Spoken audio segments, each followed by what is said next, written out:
Here we go. Another episode, another day. When I read the grown up, right, my brain immediately goes to the Rugrats all grown up. No? Do you remember that theme song? Okay. No switching words today. I will do fantastic. Alright. One sweltering summer day, you were in your living room with Cove, listening to the sounds of birds chattering outside the window while you lay across the rug on the floor. Cove's dad had dropped him off earlier, and your moms have left the two of you, along with Lizzie, to play amongst yourselves. It had been too hot to go outside in the afternoon, at least according to Mommy, so your sister was starting to get impatient waiting for her golf class that evening. I've never had a friend, ever, who was like, I have to go to my golf class. It was like dance class or like music, but I've never heard of golf. Okay. The three of you had trouble finding something fun to do. The beach and the playground were off limits, and you felt it was too warm for anything like playing with your fuzzy toy animals. Then, suddenly, a light came to Lizzie's big brown eyes, and her smile spread wide across her face. I'm going to kind of adjust to make sure I'm not freezing, so if I look over, that's what I'm doing. Having an idea gave her a new wave of energy. Ooh, oh, I remember her, little Miss Sassy Sass. Okay, since we're stuck inside, we should be adults. They don't play outdoors anyway. They're always inside, telling everybody they're too busy to play. Why? Duh. I said why, and it'll be fun, duh. What do they do inside that we don't? Besides use fun a lot. Excluding a small huff, Lizzie decides to ignore Cove. What do you think? What do you want to? What do I want to do?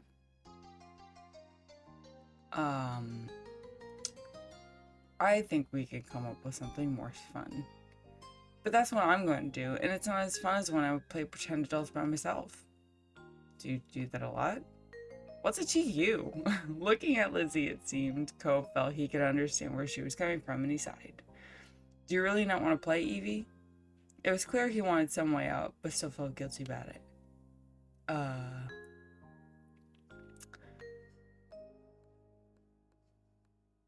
Yeah, I'm just gonna...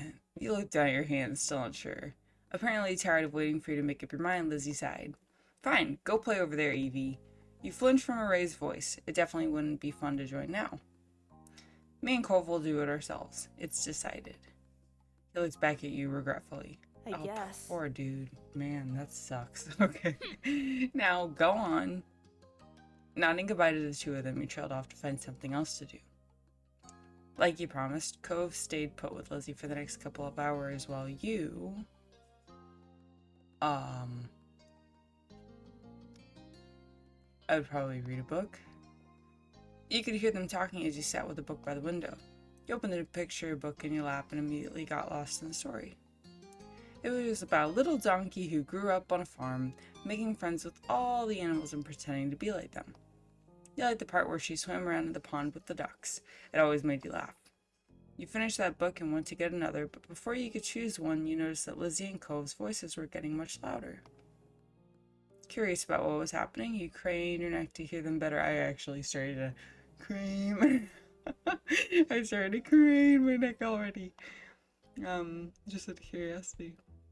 At first, you mostly only picked up on Lizzie's high-pitched shouting, giving orders, telling Cove what to do, yelling about sports and the Olympics. That was pretty typical for Lizzie, so there was nothing new there.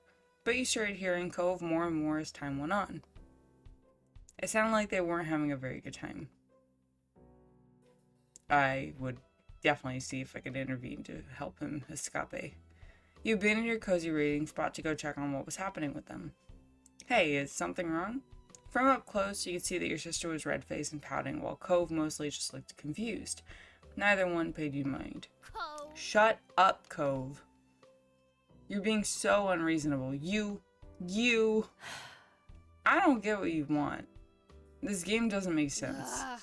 It does. You have to be realistic. I said that. But you're not. You worried that the two of them were getting a little too angry over whatever it was. You had no idea what to do to make them stop at this point.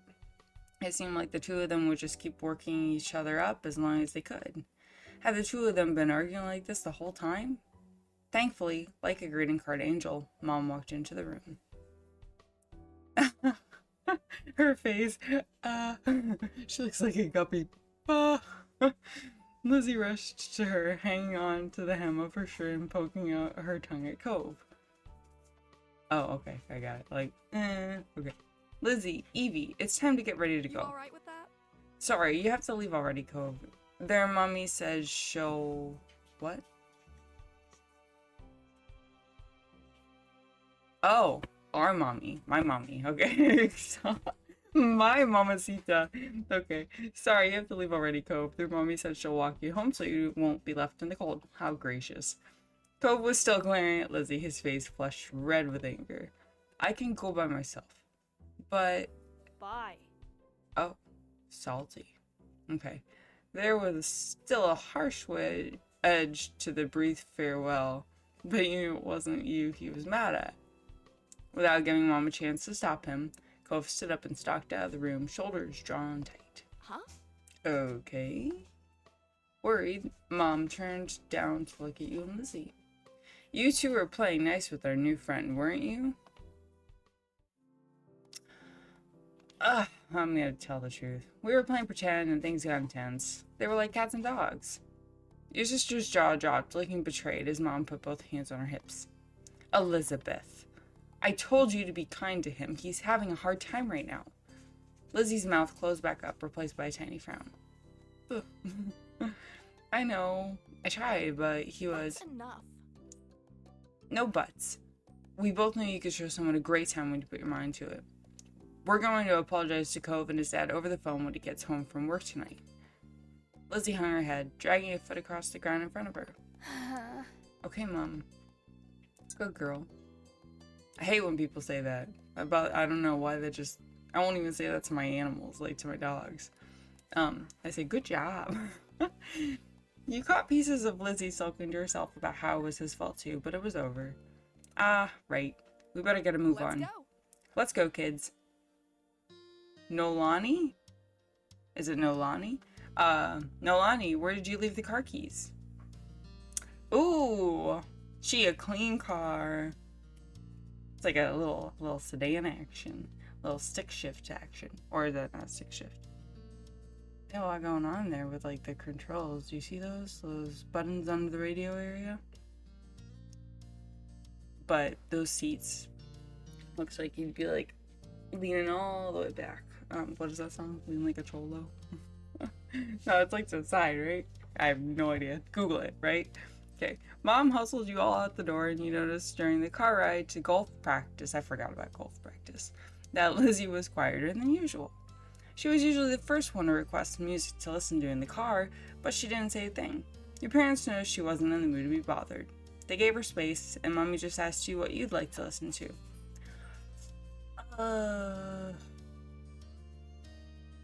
Yeah, I would choose a song for her to see if I could cheer her up. You were happy to sing it, brightened her up right away, and she started to sing along with you. Soon enough, her bad mood was a thing of the past.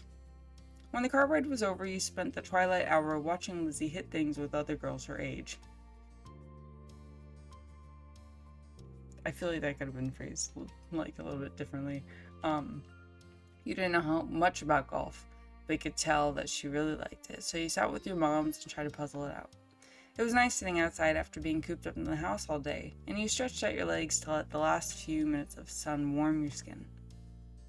When the sun was finally out of sight, dipping behind the horizon, you all got ready to leave. Instead of going straight home, your moms took the family out to dinner. You went to the restaurant you had been all going to ever since you could remember.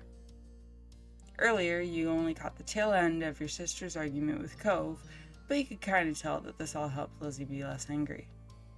The car ride home was quiet, with only the radio providing escape from the silence. Lizzie had been in better spirits now, but the closer you got to your neighborhood, the more she wiggled in her seat and frowned out the window. She knew what was coming when you all got back home. Clearly, she was dreading it. Soon enough, Mom was churning onto your street, then reversing into the driveway. Once you got the ignition, it was dead silent. No one spoke, only unbuckled their seatbelts and opened their doors. Lizzie was the last one out. Once everyone was inside and done taking off their shoes, she propped her hands on her hips. So? Now then, Mr. Holden's car is in his driveway, so he should be back from work. That's good news, isn't it, Elizabeth? You and Cove can hash things out before the day's done. Lizzie didn't complain or put up a fight. Her head ducked so she didn't have to meet anyone's eyes. She nodded once. Good. Let's move this to the kitchen. Mom went over to the house phone, the rest of you following behind her. Mommy put a gentle hand on Lizzie's shoulder as they walked side by side. You watched them from the back. This was only happening because you told on Lizzie. Like, it's my fault that she was being a bitch. Jesus, okay. I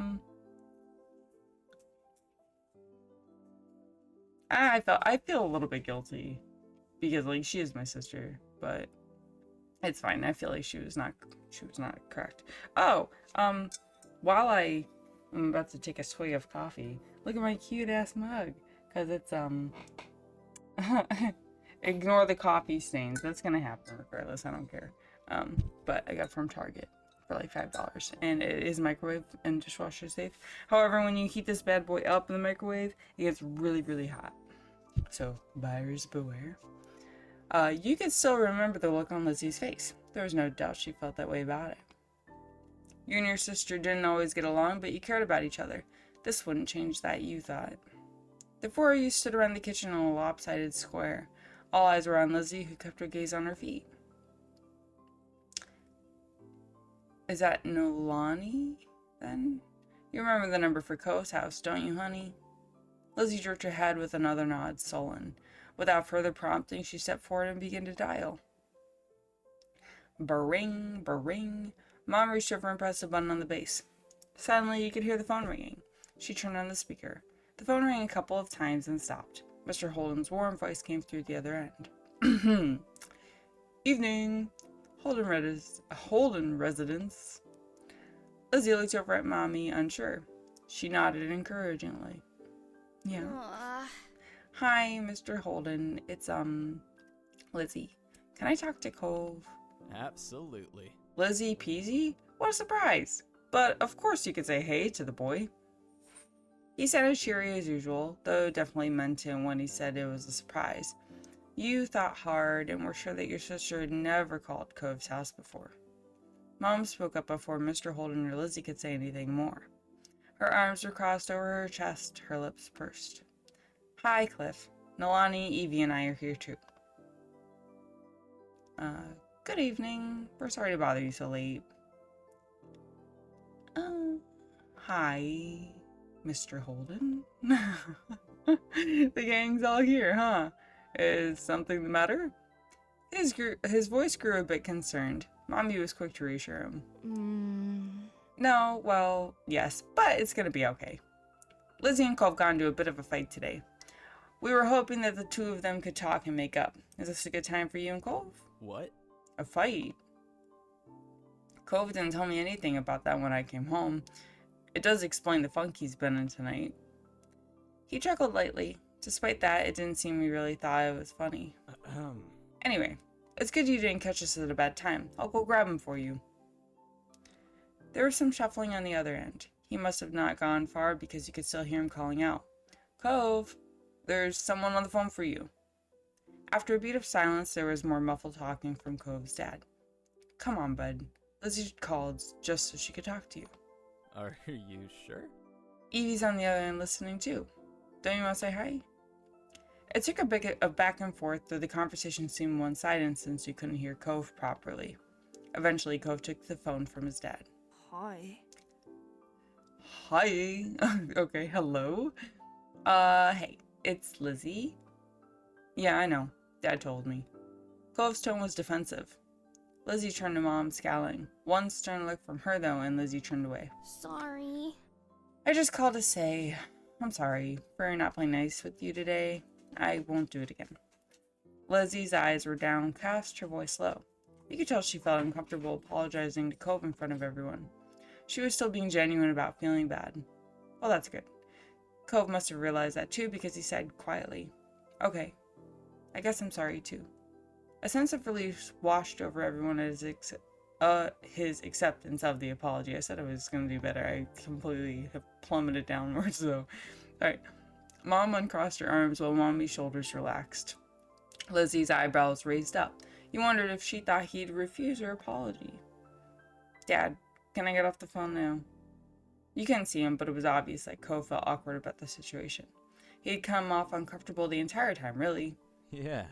Yeah, you can go back to your room if you want. Be sure to say goodbye first, though. Bye, Lizzie. Bye. Bye. Bye, Evie. You perked up at the mention of your name. You smiled, even if you couldn't see it. Bye, Cove. With that said, Cove must have handed the phone to his dad and left since Mr. Holden spoke up. That's a relief. All's well that ends well, as they say. Thanks for arranging this. I'm sure he appreciates it. As Mom replied, Lizzie tugged on Mommy's hand to catch her attention. Can I go now, too? Good job. Sure, sweetie. Thank you very much for apologizing to Cove. Mom flashed a brief smile at Lizzie and nodded her agreement. Given permission to leave, Lizzie scurried off towards the stairs. She seemed to be feeling much better with the incident behind her. Mom and Mommy returned to the phone, taking it off speaker. They continued talking to Mr. Holden. You couldn't tell what it was about. You were glad that it was the end of it all. Lizzie and Cove might not get along and probably still won't, but they weren't mad at each other anymore. Mom and Mommy weren't upset either. Everything was back to normal. With that thought, you retreated to your own room with a spring in your step.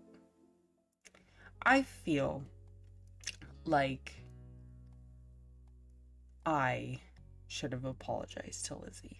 You know, like, I feel like that would have been a good option to have. I'm gonna save in this one. So then I'm done with this. Oh, so these are all not free. Okay, well, let's keep going, I guess. I'm only 16 minutes. Yeah, sure, why not? Let's go. Okay, so Nolani, and then what's the other one's name, though? I'll never get tired of that view. You stood beside your moms, Lizzie, and Cove as the five of you watched the sun dip into the ocean somewhere far, far away. You like to imagine it cooling off the water, resting itself before getting ready to shine brightly again tomorrow. That was a fun day. I didn't know they had magicians on the shopping street now. Neither did I. Oh no, we're so dull. Let's get out more. They're so cute. He didn't do real magic, Mom. How did you figure that one out? Duh. 'Cause I know? That's not what real magic looks like. Duh, have you not seen Harry Potter? Oh, Lizzie dear, there are all kinds of magic in the world. Lizzie gave Mommy a suspicious look, but didn't dispute the claim. We looked over at Cove, who hadn't said a word since you started home. He didn't look upset, though, just content. You're aware he still hadn't quite warmed up to your parents. Well, we can't sit out here all night. Time to hurry home and get cooking. Who's helping with dinner? Lizzie immediately let out a groan. Ugh. Mom, summer's almost over? The process was obvious. You could practically see school on the horizon. You certainly didn't want to spend your last bits of freedom cooking dinner. You could do that any other day.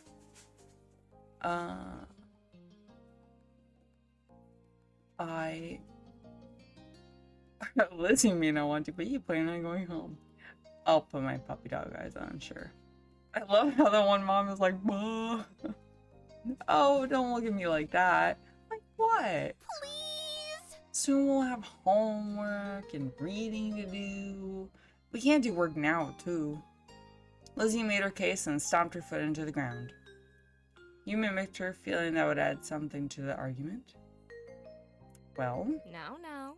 Oh, come on, Pam. Oh, Pam! So, Nolani and Pam. Okay. I could help you with dinner.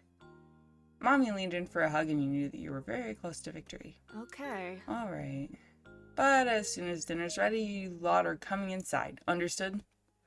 Yes, Mom. Oh, me? Yes, Mom. Cove, dear, you're welcome to join us as well. You grinned at Cove and nudged his arm with your elbow. He gave a non-committal shrug to your mommy, which you took as an agreement. So much to do, so little time. Maybe I could still get a seashell bracelet at times and trinkets. Oh, or maybe the playground. Or the fireflies would probably be coming out, right? Man, I'm so adamant. Okay. I'll just make my own plans. Lizzie had her own ideas of what she wanted to do, but what were you going to do? You glanced over to Cove, considering. A strong gust of wind made you shiver. Lizzie huffed as she wrapped her arms around herself. Rude. Doesn't the wind know that summer's not over yet? That's all Lizzie said before abruptly turning on her heel and heading off in the direction your mothers had gone. Where are you going? I'm going to my room. I have lots to plan if I want to make the most of tomorrow. You thought this over, looking off towards the water again. Lizzie didn't wait, and before long she was disappearing off down the road. Meanwhile, Cove was going in the opposite direction, heading for the beach. I'll stay with him. I feel like it's not safe to, just leave him, you know? Cove gave you a smile that you couldn't help but return. Cool. Cool. Dope. Thanks for saying.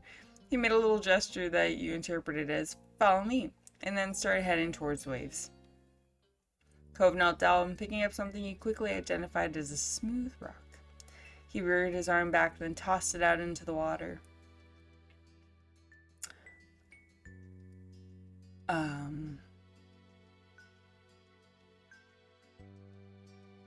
The rock sunk kind of like a rock and fell back down almost right after he tossed it.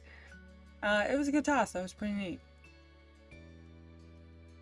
I would look for my own rock, for sure.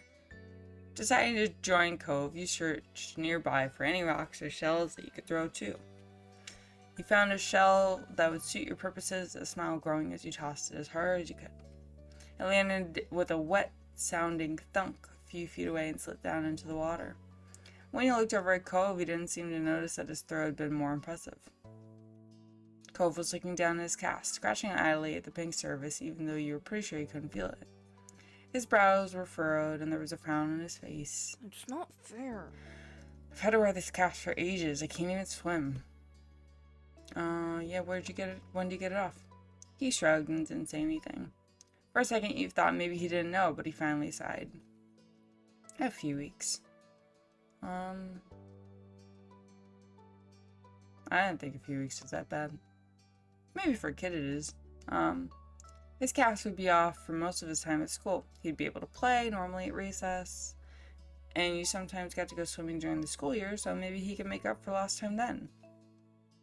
Cove let out a huff, plopping down into the sand. I can't believe summer's almost over. You sat down next to him and nodded in agreement, regardless of the sudden topic change. I don't want to go to school. I mean, I would. I don't want to go to a new school. I think it'll be the same school as you and Lizzie. My dad said something about that. Cool. You're gonna like it. Everybody's super nice. You'd only ever been to one school, but you were sure that his old school couldn't have been that much better. Then again, he did have to make new friends and meet new teachers. It could be kind of scary. Cove shook his head, then wrapped his good arm around his knees as he drew them up to his chest. You heard a sniffling sound, and when you took a good look at his face, you realized his eyes were wet. I want to go home. Oh, poor dude. You never had to move before, but you thought you could understand. If you had to go to a new school all of a sudden with all new people, you'd probably be dreading it too. Even though you sort of maybe understood, you still weren't sure how to help. Okay, I'll see you later. He gave his head a small shake. No, I want to go back home. Right. Cove wanted to go back to his old home. The one that sat waiting someplace far from here. The one he would bring up whenever he felt sad. It had been a while since he had moved in, but he didn't seem to feel any better about being here. He settled back into the sand, trying to consider what to do. This could be your home. It's a really nice home if you give it a chance. He didn't respond to that, just tightened his arm around his knees, resting his chin on them. You're not gonna leave, right? You'll still be around? The question was a little surprising. Yeah, of course. Huh. Your parents would have mentioned if you were gonna move or something, right? After a second, Cove get a little nod. Once I get my cast off, we can go swimming. You were fine with him changing the subject again. Yeah, that would be fun. He smiled and looked back to the waves. My dad keeps saying I'll get used to everything eventually. That I'd feel better then. It used to make me angry. I didn't want to get used to everything. You spared a glance over at Cove and saw that the anger had slipped off his face in favor of something almost puzzled. But maybe that would be okay after all. As long as I really do feel better. I can't see it. You could remember a long time ago when you'd first started going to school. You'd absolutely not been okay with the idea of being away from your parents for most of the day, to listen to strangers tell you what to do and to sit with kids you never met before. Things changing is hard. Oh my god, what do I do? Okay, I don't remember what he said. Can I hit log? Oh, there we go.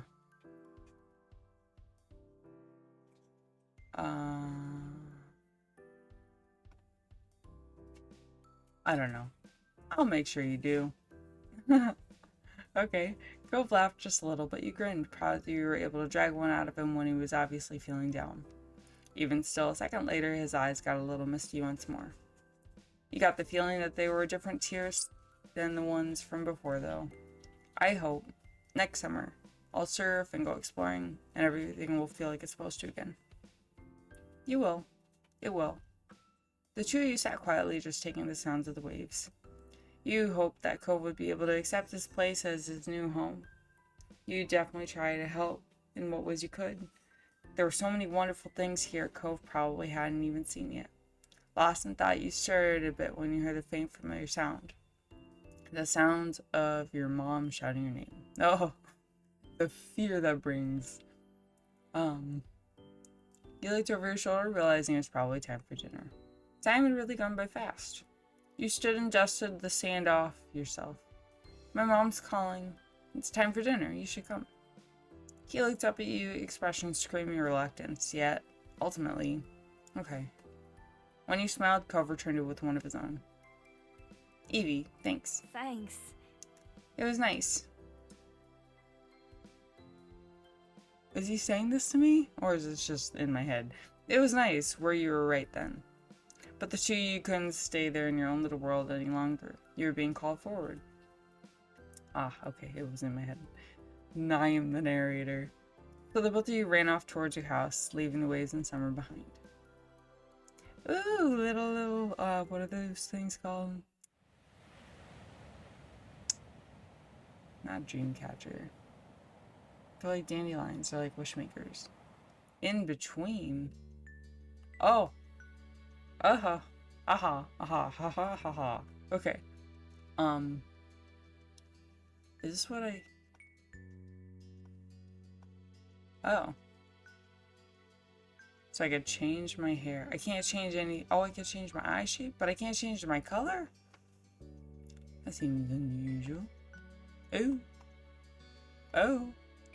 Oh. I think that I'll just... Oh, little buns! Little pigtails. Little ponytail. Should I do a ponytail so I can match? I'll do that. And then the front is choppy.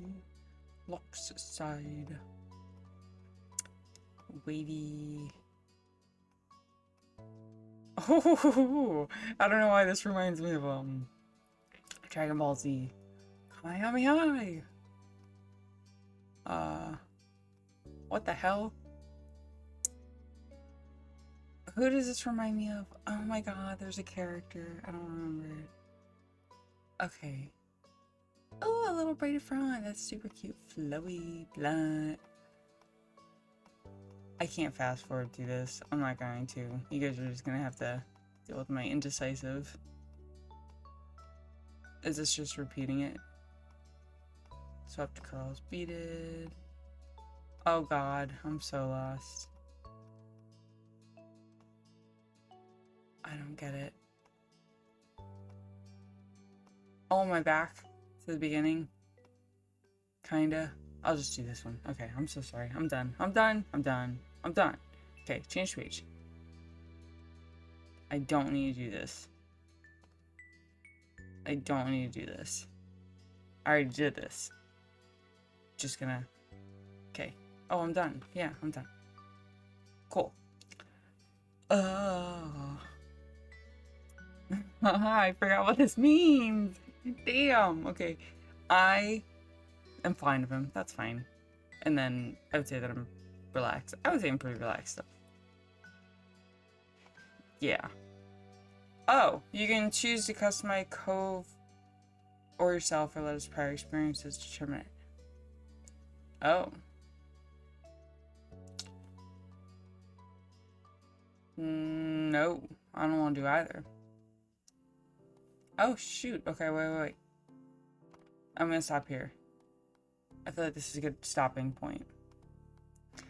Alright, so, as always, thank you so much for watching. Hopefully you enjoyed it. I did flip a couple words, but that's okay, because I feel like I did pretty good overall. I'm strong at reading in my head, not out loud. Alright, see you next time.